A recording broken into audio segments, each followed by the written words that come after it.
We never did that.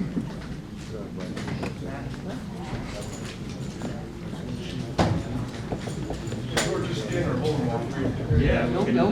What I?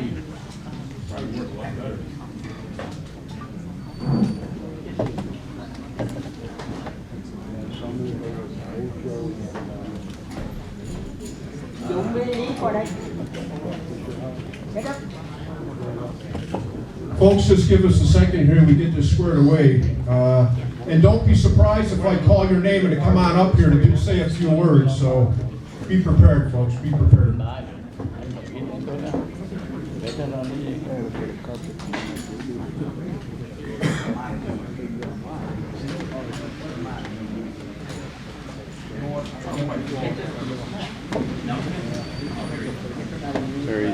There you go.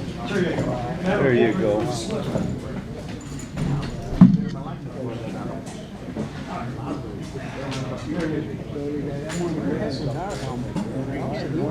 I thought I seen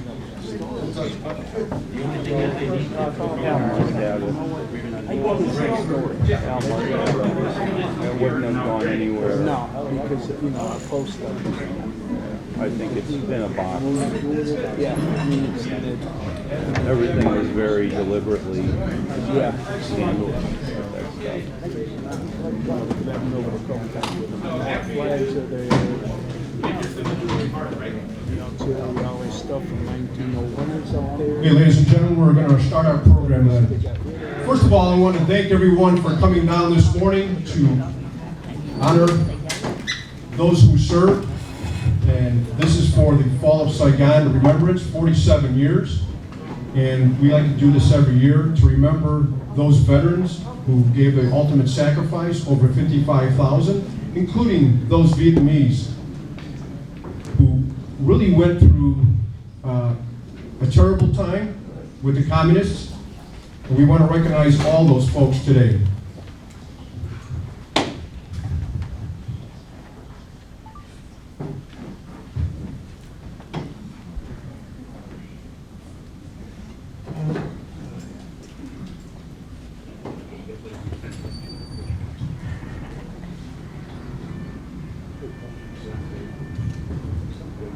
Everyone, please stand.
Boy Scouts, front and center.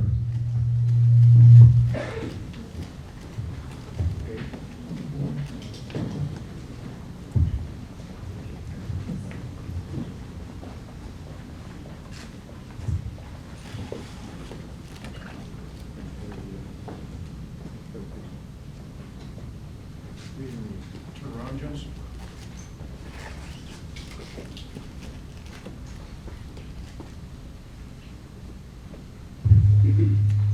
The South Vietnam National Anthem.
Forward, march. Ladies and gentlemen, before we ask the chaplain to read, we're going to talk about our Marine Jrotc program, our cadets back there. They're led by Master Gunnery Sergeant Ed Castaneda from the Marine Military Academy in Chicago, located on Hamlin Avenue. And he's their instructor, and that's what he does full time. He's retired from the Marine Corps, 25 years, and then he came in to teach our young people on discipline and all the things that go along with it. So, Master Gunnery Sergeant Ed Castaneda, thank you so much, and thank you, young ladies, for outstanding. Also, our troops from 690 Elmwood Park, thank you, folks, appreciate it. Mr. Clemente Rodriguez, the chaplain from American Legion. He's a commander currently of 923. Please come on up to the post.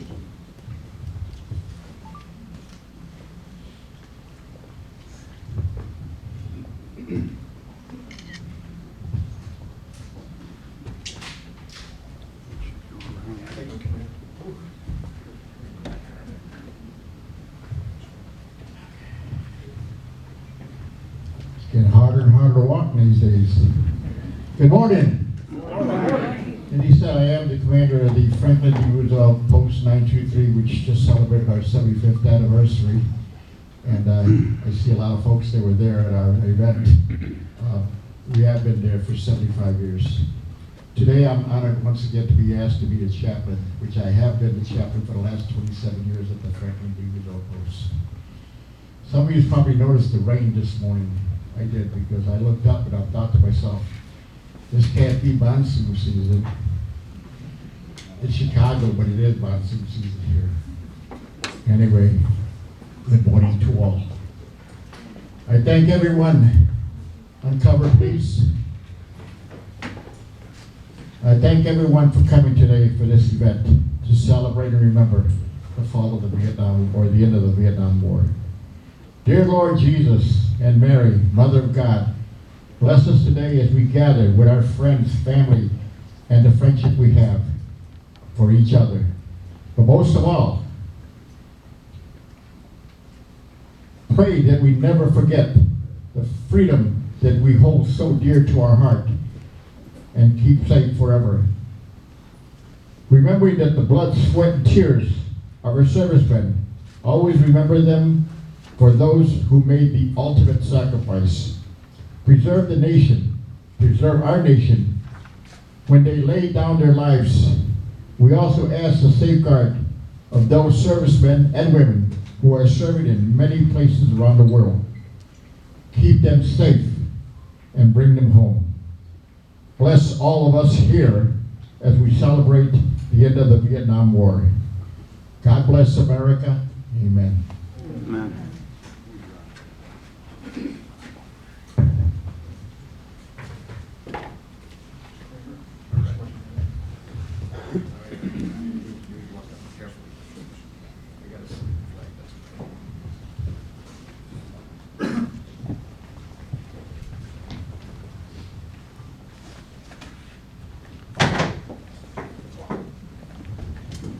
Ladies and gentlemen, we're going to start with a few of our speakers. First person I'd like to bring up is Anthony Siciliano, the past commander, 1st Division of Cook County of the American Legion.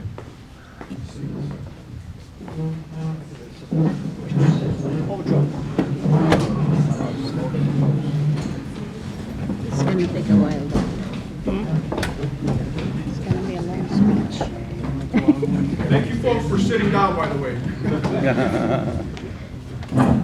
Good morning and welcome once again to Franklin Park, American Legion Post 974. We are again privileged to host this event. Now, I'm going to introduce a Vietnam hero of my own. That is Hospital Corpsman, 2nd Class Gene Cordes. Gene is also our Sergeant at Arms and a past commander of 974 and our Boy State Chairman. Gino, take it away. Thank you, Tony. Thank you, Joe. Thank you, ladies and gentlemen. A special thanks to our veterans, Marines, Army, Vietnamese. A special welcome tonight. I'm not going to talk about the fall of Saigon. I'm not going to talk about the war in Vietnam. I think we know all about it. What I do want to spend a few minutes here is to inform you of a little known program that the United States Marine Corps had from 1965 to 1970. It was called the Combined Action Program. The Combined Action Program was a group of approximately 12 to 13 U.S. Marines, 1 U.S. Navy corpsman. And our mission, after we got done training our schooling in Da Nang, was we were distributed to different villages in South Vietnam. I was in the Dinh Ban province, in the village of Vinh Phuc, and I arrived to that village in March of 1969, right after the Tet Offense. The mission of the Combined Action Program was to provide security to the village, to provide medical care, and to provide help in rebuilding the village, which was heavily damaged during the Tet Offense. We also worked hand in hand with the South Vietnamese militia that was attached to our village. There were approximately 25 to 30 Popular Force members. The average age was about 30 to 35. Most of these gentlemen had some sort of physical disabilities that enabled them to maybe serve full-time with the military of the Republic of South Vietnam. They today are no different than the Ukrainian fighters that we see in Ukraine right now that are supplementing the military. These Popular Forces are doing the same thing that we're seeing right now in the Ukraine. We worked with them hand in hand. The Marines, myself, we lived in the village. I did not have a rear base to go back at night. I didn't have a warm bed. I didn't have a warm shower. Everything I carried was on my back. All my medical supplies, personal supplies, plus all the ammo that I had to carry. And we had a lot of stuff to carry, and I got a bad back right now to prove it. And our mission was, to a great degree, very, very successful. We had the trust of the village, and we did a lot of good. And one of the main projects that we did as with the Marines, myself, the village people, the South Vietnamese militia troops, is we rebuilt 3 school buildings that were totally destroyed during the Tet Offense. There was only one small little room available for the students, and these students were working in shifts to go to class. So after a few months of hard work and gathering supplies, we were able to rebuild 3 buildings, so the children had a great place to continue their education. We also worked with the Vietnamese students. We taught them English. We were invited to the schools where we had like a question and answer period. The students were very interested about life in America, of our families and our children, and vice versa. It was a privilege to be there. I left a lot of good friends. We had a lot of great laughs. We had a lot of great memories. I enjoy the honor that we were given when the family invited us to their homes for dinner, for celebration of a loved one that might have gotten married. We also shared in the sorrow of the families when their loved ones who died in battle came home, and the coffin was placed in their home, and the people from the village would come and pay respect for them. It's something I'll never ever forget. I was very proud to spend my 13 months there. I thank the Lord I came back safe. The Combined Action Program was approximately about 5,000 Marines. We were scattered from the DMZ to a little south of Jrotc. We had the highest casualty rates of probably any unit in Vietnam. We lost over 2,000 Marines and corpsmen in that 5-year endeavor. But we did bring peace and stability to the village, and we did our best to stop the Viet Cong, North Vietnam Army, and on occasion we stopped two advisors from the People's Republic of China who were advisors to the North Vietnamese Army.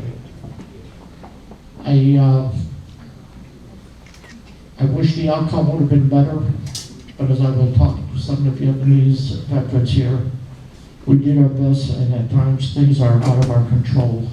But I was very proud to serve, and I'm very proud to have the men and women who served in Vietnam.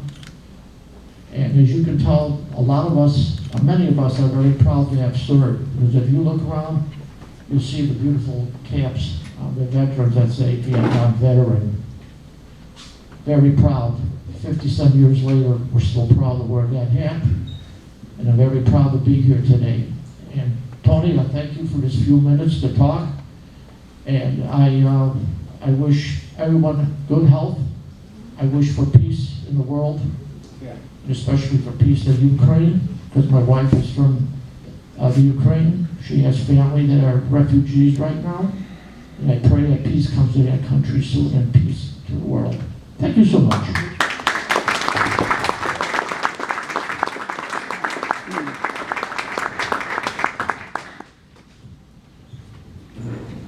Thank you so much.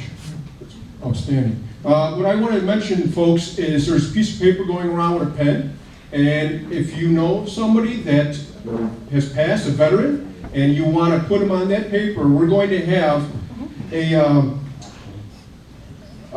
them go into the helmet here, and then with honor, we are going to burn those names. We're going to have both American and Vietnamese. We'll also read those papers off before we place them in the helmet, and then we'll have someone from the Vietnamese community come up here and read the Vietnamese names so we get it down right.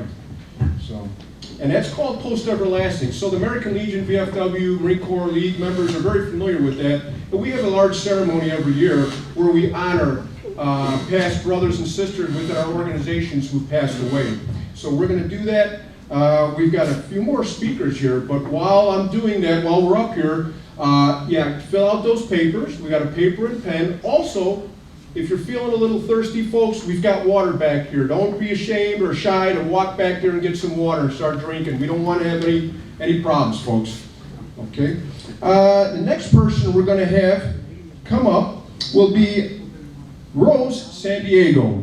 And she is with the Chicago Nightingales. The president of the Chicago Nightingales, Rose. Rose, you gonna come on up, please? Thank you, Rose.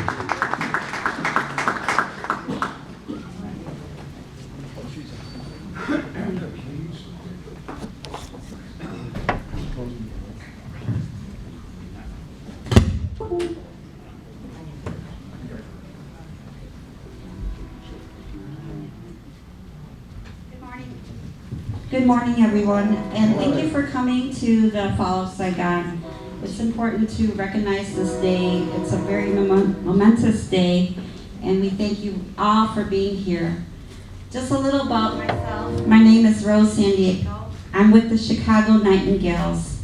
It's a non-for-profit group. We have launched the group since 2013.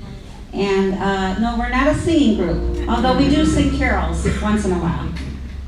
As you remember, some of you remember, we did the Pearl Harbor at the Franklin D. Post, which made its anniversary last year.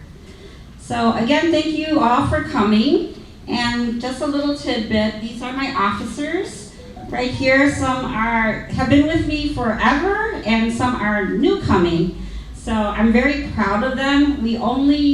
Not only we do like medical missions, but we support our veterans 100%. So I thank them, and I thank everybody for being here. So I'd like to continue with just a little history.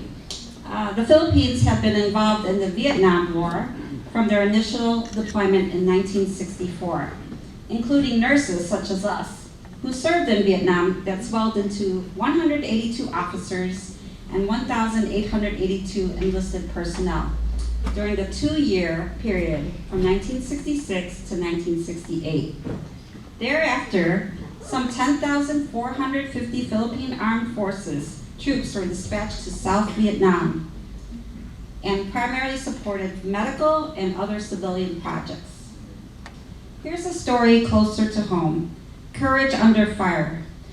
It's something we would all hope to have, but never actually knew until you were tested.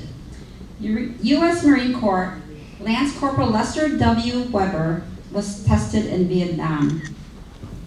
He proved his courage by taking out several enemy soldiers to keep his fellow Marines safe. Like so many of our youth, Lance Corporal Weber never got to come home, sadly, but his valor during the hardest of times earned him our nation's highest award. Weber was born not too far in a western suburb of Aurora, Illinois. Weber attended Hinsdale Central High School for 2 years before dropping out to enlist in the Marine Corps Reserve in 1966. The war in Vietnam was escalated. After training, he was immediately deployed to Southeast Asia after a month later. After completing his tour of duty overseas, he extended his tour for another 6 months, remaining in Vietnam. It was on February 23rd, 1969, when Weber was leading his Marines during an operation in Bo Ban, area of Hoc Duc, district of Quang Nam province. They were sent to help another platoon, which was in a firefight with an enemy battalion. Weber's action overwhelmed the enemy through the entire combat battle, taking out several hidden placements before being shot and killed. After his display of heroics against the North, the Vietnamese soldiers, his Marines were able to identify the location and engage the enemy. For giving his life to the cause, Weber earned the U.S. Congressional Medal of Honor. Lance Corporal Weber is buried only about 30 clicks due south from this location in Darien, Illinois, not too far from where he grew up. He continues to be remembered in that area, and today we continue to remember all of our military service branches who have and once wore the uniform proudly, like Corporal Lester W. Weber. Thank you for your presence with us today.